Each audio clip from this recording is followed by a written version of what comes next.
আজকে মেসি রোনালদোর যে ফুটবল খেলা দেখে আপনি ডাইনিং টেবিল কাঁপিয়ে চিৎকার করেন, জানেন কি হাজার বছর আগে সেই খেলাটা কোনো বল দিয়ে নয়, বরং শত্রুর কাটা মাথা দিয়ে খেলা হতো। বিশ্বাস হচ্ছে না তো? ভাবছেন বানিয়ে বলছি? তাহলে শুনুন, আজ থেকে প্রায় 7 থেকে 800 বছর আগে ফুটবল কোনো ভদ্রলোকের খেলা ছিল না।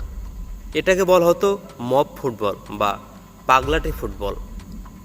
সে সময় কোনো নিয়মকানুন ছিল না, আর রেফারি তার তো জন্মই হয়নি।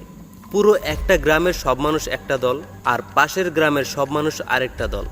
মাঝখানে থাকতো একটা বল। তাদের কাজ ছিল একটাই, বলটাকে লাথি মেরে টেনে হিঁচড়ে কিংবা মারামারি হলেও নিজের গ্রামে নিয়ে যেতে হবে। কি হতো তখন? মানুষের হাত পা ভেঙে ফেলতো, দোকানপাট ভাঙচুর হতো, রক্তে ভেসে যেত রাস্তা। এমনকি মানুষ খুন হওয়াটা ছিল তখনকার ডাল ভাত ঘটনা। পরিস্থিতি এতটাই ভয়ঙ্কর রূপ নিল যে 1314 সালে ইংল্যান্ডের রাজা দ্বিতীয় এডওয়ার্ড রেগেমেগে আইন করে দিলেন, আজ থেকে ফুটবল সম্পূর্ণ নিষিদ্ধ। যে খেলবে তাকে জেলখানায় বসে পচে মরতে হবে। রাজা বলে দিলেন, এটা কোনো খেলা নয়, এটা একটা শয়তানের তাণ্ডব। কিন্তু মানুষের পায়ের চুলকানে কি আর রাজার ভয়ে থামে? মানুষ লুকিয়ে লুকিয়ে খেলতেই থাকলো। কিন্তু সমস্যা হলো, এক এক জায়গায় এক এক নিয়মে খেলা হতো।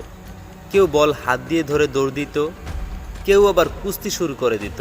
এরপর এলো সেই ঐতিহাসিক দিন, 1863 সালের 26 অক্টোবর। লন্ডনের এক সাধারণ সরাইখানায় কিছু মানুষ এসে একটা টেবিলে বসলেন।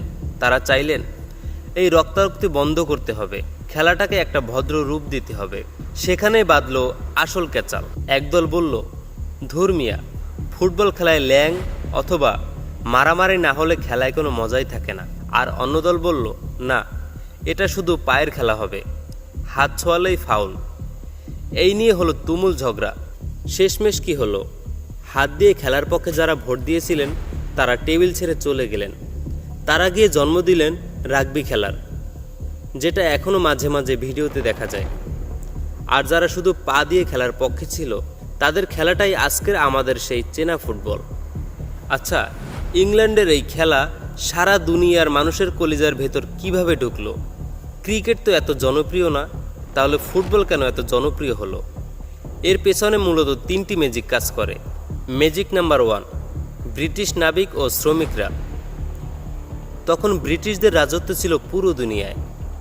তাদের জাহাজ যখন এশিয়া বা আফ্রিকার বন্দরে থামতো, জাহাজ থেকে নেমে নাবিকরা ফাঁকা জায়গায় বল নিয়ে খেলা শুরু করত। স্থানীয় মানুষরা হা করে তাকিয়ে থাকতো, পায়ের ছোঁয়ায় একটা গোল জিনিস কিভাবে এক জায়গা থেকে অন্য জায়গায় দৌড়ে যাচ্ছে। ব্যাস, রোগটা তাদের মধ্যেও ছড়িয়ে গেল। ম্যাজিক নাম্বার 2, একটু ভেবে দেখুন তো, ক্রিকেট খেলতে ব্যাট লাগে, দামি বল লাগে, প্যাড লাগে এবং উইকেট লাগে। গরিবের পক্ষে কি এসব কেনা সম্ভব? কিন্তু ফুটবল কিচ্ছু লাগে না ভাই। একদলা ছেঁড়া কাপড় বা কাগজ পেঁচিয়ে দড়ি দিয়ে বাঁধলেই বল রেডি। আর গোলপোস্ট, 2টো ইট খাড়া করে দিলেই গোলপোস্ট হয়ে যেত। আর এই সহজ সরল রূপটাই ফুটবলকে গরিবের ঘরের আপনজন বানিয়ে দিল। ম্যাজিক নাম্বার 3, 1904 সালে যখন ফিফার জন্ম হয়, খেলাটা যখন পুরো ইউরোপ আর ল্যাটিন আমেরিকায় মহামারীর রূপ নিল, তখন একে নিয়ন্ত্রণ করতে জন্ম নিল ফিফা। 1930 সালে উরুগুয়েতে প্রথম বিশ্বকাপ শুরু হলো, আর মানুষ বুঝতে পারল যুদ্ধের চেয়ে মাঠে বল নিয়ে লড়াই করাই অনেক বেশি আনন্দের। আচ্ছা, আপনি কি জানেন ফুটবলকে শিল্পের পর্যায়ে নিয়ে গেল কারা? লাতিন আমেরিকার মানুষরা, বিশেষ করে ব্রাজিল আর আর্জেন্টিনা। কিন্তু ব্রাজিলের গরিব ঘরের ছেলেরা এর সাথে মিশিয়ে দিল তাদের ঐতিহ্যবাহী নাচ। রাস্তায় খালি পায়ে খেলা এক পুচকে ছেলে, যার নাম পেলে। 1958 সালে মাত্র 17 বছর বয়সে সে যখন বল পায়ে পুরো বিশ্বকে নাচিয়ে দিল, মানুষ ফুটবলকে স্রেফ ভালোবেসে ফেলল।